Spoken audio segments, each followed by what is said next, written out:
नमस्कार, 10 बज चुके हैं। आप देख रहे हैं 10 की दहाड़। आपके साथ मैं हूं पूजा सचदेवा।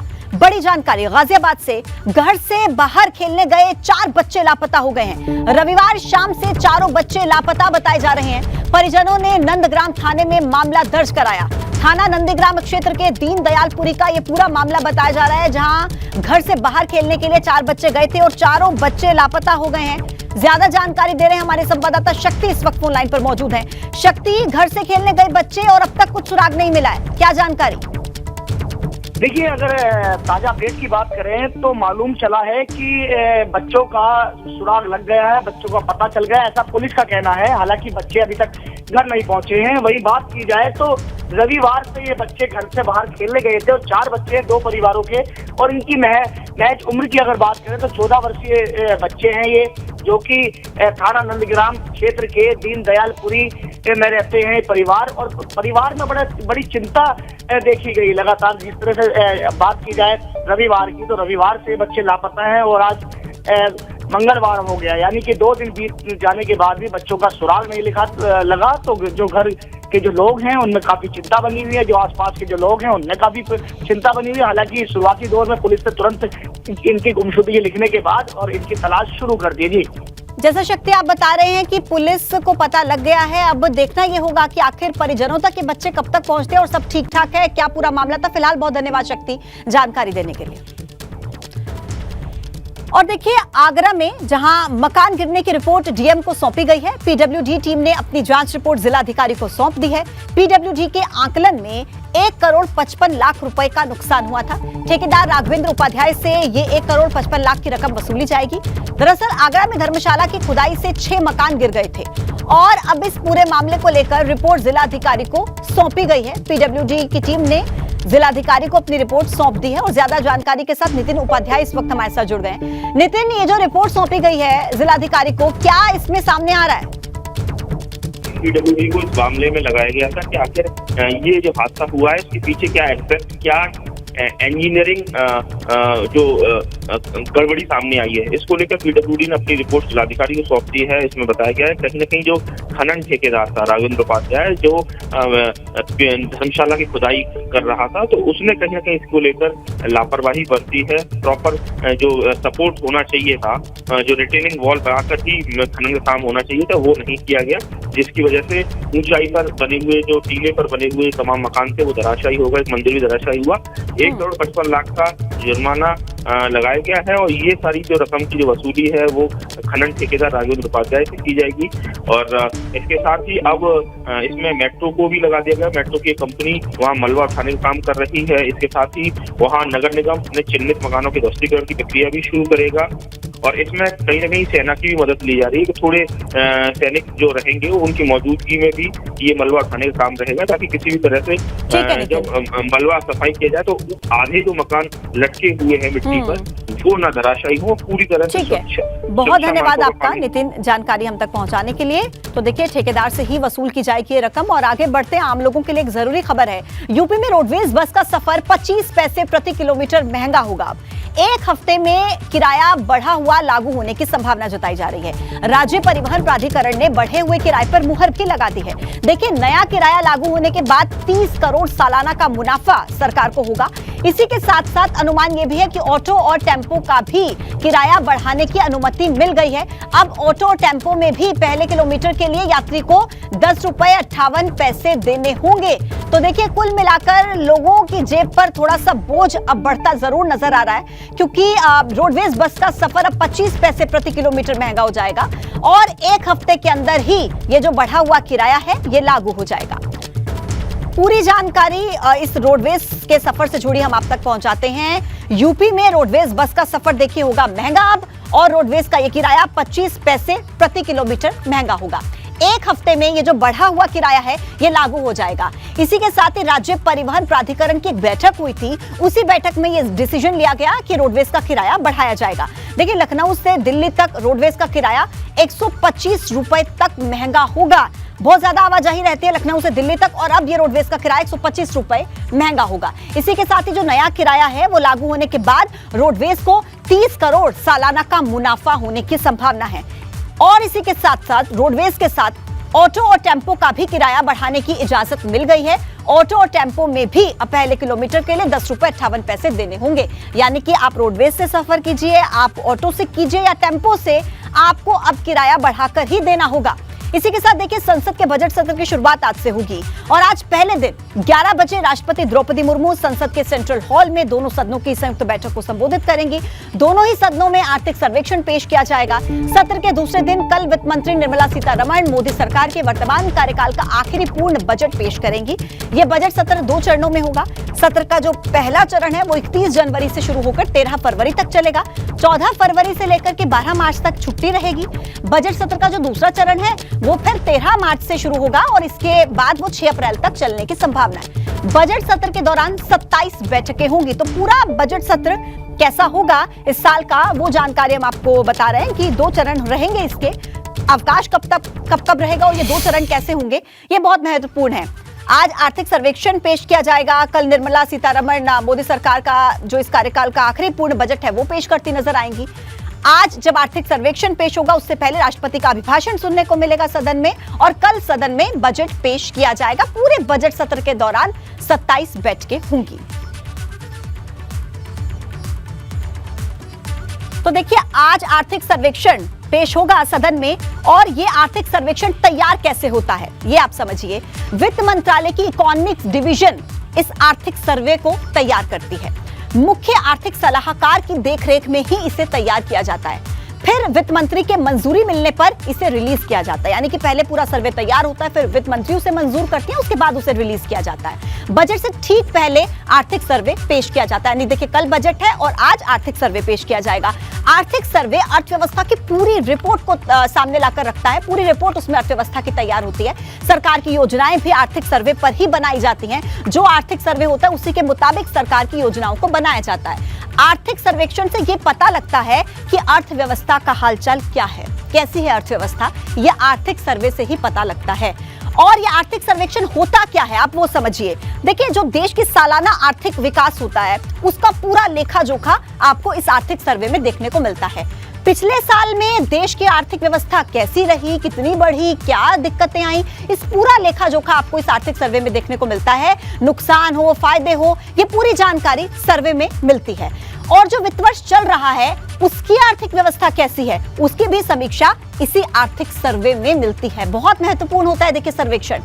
प्राथमिक विकास परियोजनाओं के प्रदर्शन की रिपोर्ट होती है इसमें और अगले वित्तीय वर्ष यानी कि जो आने वाला वित्तीय वर्ष है उसमें जीडीपी के लिए एक महत्वपूर्ण संकेत इसी आर्थिक सर्वे में नजर आते हैं। सर्वे आर्थिक संकेतकों का ही पूर्व अनुमान होता है।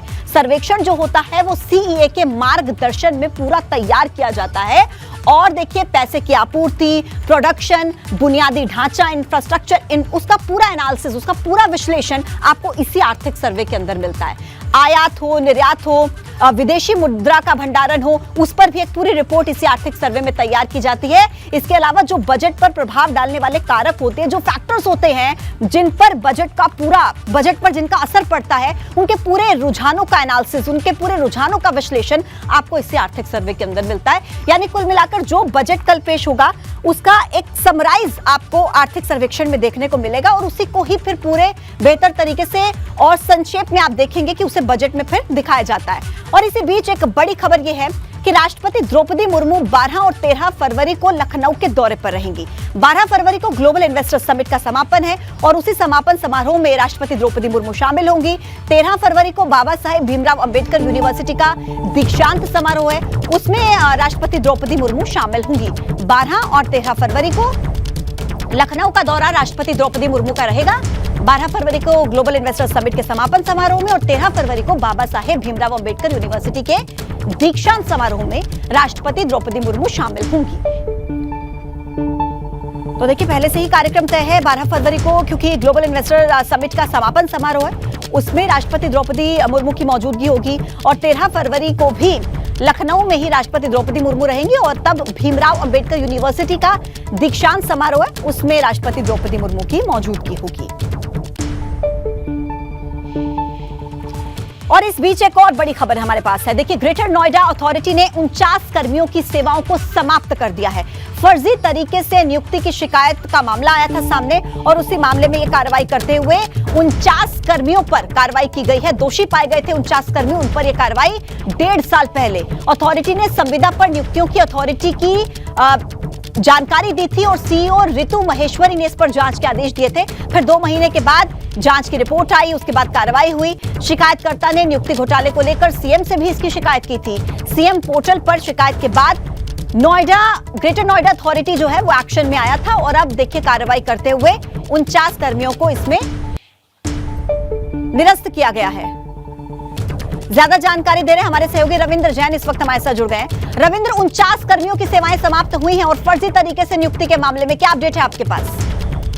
देखिए, बताना चाहूंगा जिस तरह से 1 साल पहले ये जो तकरीबन 75 कर्मचारियों की जो नियुक्ति की गई थी, तो आज 49 जो कर्मचारी थे उसमें जो है गलत तरीके से, फर्जी तरीके से नियुक्ति की गई थी। तो उनकी 49 कर्मचारियों की जो है वो आज सेवाएं समाप्त कर दी है। जिस तरह से सीईओ रितु महेश्वरी ने जांच बैठाई, जांच में 3 एसीओ थे, उन एसीओ की जांच में सभी जो कर्मचारी थे वो फर्जी तरीके से यहाँ पर जो नियुक्ति की गई थी, इन सभी की जो है सेवाएं समाप्त कर दी है। बताया जा रहा है कि जिस तरह से जिस भी जगह इस तरह की जो नियुक्ति निकाली जाती है, तो वहाँ पर एक न्यूज़पेपर में जो वहाँ का जो पेपर होता है लोकप्रिय, उसमें जो है ये नियुक्तियां वहाँ पर प्रकाशित की जाती हैं। फिर आयोग के द्वारा वो भी निकाली जाती हैं। उसके बाद जो पोर्टल होता है, उस जो भी जहाँ पर पोर्टल होता है जिस संस्था का, उस पोर्टल पर भी इस तरह की जो नियुक्तियां निकाली जाती है। लेकिन सभी मानकों को ताक पर रखकर यहाँ पर ये नियुक्तियां निकाली गई थी। और सबसे बड़ी बात यह है कि इसमें कुछ ऐसे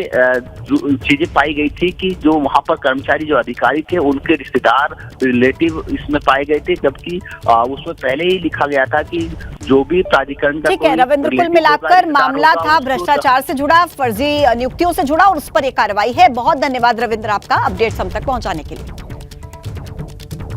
अगली बड़ी खबर का रुख करते हैं। गैंगस्टर बदन सिंह बद्दो के बेटे सिकंदर के खिलाफ रेड कॉर्नर नोटिस जारी हुआ है। शासन ने मेरठ पुलिस से जवाब मांगा, पूछा कि 2019 से अब तक रेड कॉर्नर नोटिस क्यों नहीं हुआ था। ब्रह्मपुरी थाना पुलिस के खिलाफ भी एसएसपी ने जांच बैठा दी है। 2019 में पुलिस कस्टडी से बदन सिंह बद्दो फरार हुआ था और इस पूरे मामले को लेकर अब गैंगस्टर बदन सिंह बद्दो के बेटे सिकंदर के खिलाफ भी रेड कॉर्नर नोटिस जारी हुआ है। शासन ने मेरठ पुलिस से जवाब मांगा इस पूरे मसले को लेकर, देखिए, और जवाब ये पूछा कि अब तक, जब 2019 में मामला सामने आया कि बदन सिंह बद्दो फरार हुआ, तो 2019 से लेकर अब तक यानी कि 3 साल बीत गए हैं, अब तक आपने रेड कॉर्नर नोटिस जारी क्यों नहीं किया था। ब्रह्मपुरी थाना पुलिस के खिलाफ भी एसएसपी ने जांच बैठा दी है। आगरा से एक और बड़ी खबर है। लॉरेंस बिश्नोई गैंग के 3 शूटर्स गिरफ्तार किए गए हैं। देखिए, 3 शूटर्स की गिरफ्तारी हुई है लॉरेंस बिश्नोई गैंग के। आगरा पुलिस को बड़ी सफलता हासिल हुई है। जयपुर के व्यापारी से 1 करोड़ की रंगदारी मांगी गई थी और जब रंगदारी ना दी गई तो जानलेवा हमला करने का आरोप भी लगा। व्यापारी पर कई राउंड की फायरिंग करने का आरोप है। राजस्थान पुलिस से बचने के लिए आगरा में ही ये बदमाश छिपे हुए थे। सिंगर सिद्धू मूसेवाला हत्याकांड के बाद लॉरेंस बिश्नोई गैंग चर्चा में आया। लॉरेंस बिश्नोई गैंग के शूटर जयप्रकाश उर्फ जेपी, प्रदीप शुक्ला उर्फ बाबा शुक्ला, ऋषभ उर्फ यशचंद्र की पुलिस ने गिरफ्तारी कर ली है। अभियुक्त गिरफ्तार किए गए। इनसे जब पूछताछ की गई तो इन्होंने स्वीकार किया कि 28 तारीख की रात्रि 11:50 पर इनके द्वारा एक घटना कार्य की गई थी, जिसमें जी क्लब के मालिक पर इनके द्वारा हमले किए गए थे। लगभग 17 से 18 राउंड इन्होंने फायर किए थे। आज इनको गिरफ्तार किया गया है और जयपुर पुलिस को इनको सुपुर्द किया जाएगा। सीएम योगी आज 2 दिवसीय गोरखपुर के दौरे पर पहुंचेंगे। सीएम नेपाल से लाई जा रही शिला का पूजन करेंगे। विधि विधान से रथ को अयोध्या के लिए रवाना करेंगे। नेपाल के काली गंडकी नदी से 6 करोड़ साल पुरानी शालिग्राम पत्थर की 2 देव शिलाओं का अयोध्या पहुंचने से पहले गोरखपुर में भव्य स्वागत होगा।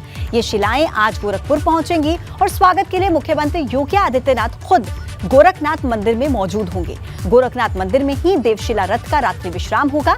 जानकार ये भी बता रहे हैं कि अयोध्या में राम मंदिर गर्भगृह में भगवान राम और माता सीता यानी कि जानकी की इसी शालिग्राम पत्थर से उन्हें बनाया जाएगा।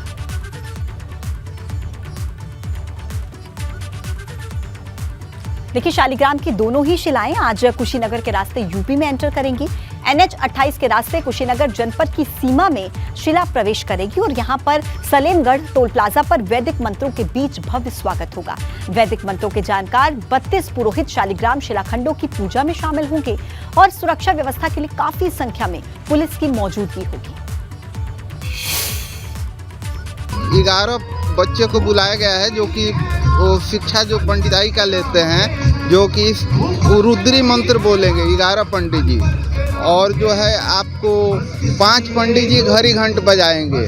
11 पंडित जी जो हैं वो शंख बजाएंगे और 5 पंडित जी वो घंटी बजाएंगे जो हाथ में होता है। और ये धरती का भाग कहा जाएगा कि जो मर्यादा पुरुषोत्तम श्री राम का जो मूर्ति बनाने के लिए जो शालिग्राम पत्थर जा रहा है, ये भाग है कि हम लोग को पहले दर्शन करने को मौका मिल रहा है। शालिग्राम शिला जो नेपाल से चलकर अयोध्या तक जाने वाली है और कुशीनगर के पावन स्थल बॉर्डर जो भगवान बुद्ध की स्थली है, इसी टोल प्लाजा के पास उसका भव्य स्वागत आयोजन रखा गया है, जो वैदिक ब्राह्मणों के साथ शंखनाद एवं घंटा ध्वनि के साथ वैदिक विधि विधान से पूजा पाठ किया जाएगा और इस विजय संकल्प के साथ पूजा पाठ किया जाएगा कि ये भगवान की जो शिला है, इसकी मूर्ति बनाना, इसकी स्थापना वहाँ तक पहुँचकर अच्छी से जो है हो जाए। औरैया में बाइक सवार पति पत्नी से गहनों और कैश की लूट की वारदात को अंजाम दिया गया। बाइक सवार 3 बदमाशों पर लूट का आरोप लगा है। वारदात के बाद बाइक सवार बदमाश फरार बताए जा रहे हैं। फिलहाल पुलिस ने मामला दर्ज कर लिया है, तलाश जारी है। घटना औरैया की है, जहां बाइक पर सवार होकर पति पत्नी जा रहे थे। गहनों और कैश की लूट की वारदात को अंजाम दिया गया। बाइक पर ही सवार 3 बदमाशों पर लूट के आरोप लगे हैं और पुलिस ने केस दर्ज कर लिया। लेकिन बेखौफ बदमाशों के आप ये करतूत देखिए कि बाइक सवार पति पत्नी को निशाना बनाया, गहनों की लूट की, कैश उनसे लूटा और उसके बाद से फरार हैं। अभी तक पुलिस की गिरफ्त में नहीं आए हैं। तो देखिए, पति पत्नी की तहरीर पर मुकदमा दर्ज हुआ है और ये दोनों ही बाइक पर सवार होकर कहीं जा रहे थे। उसी वक्त बाइक पर सवार होकर 3 बदमाश आते हैं और तीनों बदमाशों ने इनसे गहने और कैश को लूट लिया, उसके बाद से फरार हैं। ये भी हमारी परस्तान में थे, तो जैसे मुरादगंज के पुल से नीचे उतर रहे थे, 3 बाइक वाले आए पल्सर गाड़ी से। उन्होंने एक बार खींचा, नहीं खींचा, पर दोबारा खींचा। मेरी बीवी, बच्चे, हम 3 लोग गिर पड़े। चोरी हुई हमारे सामान, चोरी किन लोगों ने की है? 3 लड़कों ने की है। काय से थे? बाइक से थे हम, वो भी बाइक से थे। अब ये पता नहीं कहाँ से पीछा किया उन्होंने। क्या ले गए आपका? पूरा जेवर लेके चले। रास्ते में NH 19 पे मुरादगंज ओवर ब्रिज के ऊपर जैसे वो पहुँचे, पीछे से 3 लड़के पल्सर बाइक से आए और उनकी बीवी से उनका पर्स छीनकर फरार हो गए। इस सूचना पर तत्काल पुलिस मौके पे पहुंची। मौके पे जाने के बाद मेरे द्वारा SP मैम को अवगत कराया गया। मैम भी वहां पे आई और रास्ते पे जितने भी उस NH 19 पे जितने भी CCTV कैमरे हैं उनको खंगाला गया है। खंगालने के बाद कुछ सुराग भी मिले हैं हमें, उस पर कार्रवाई की जाएगी।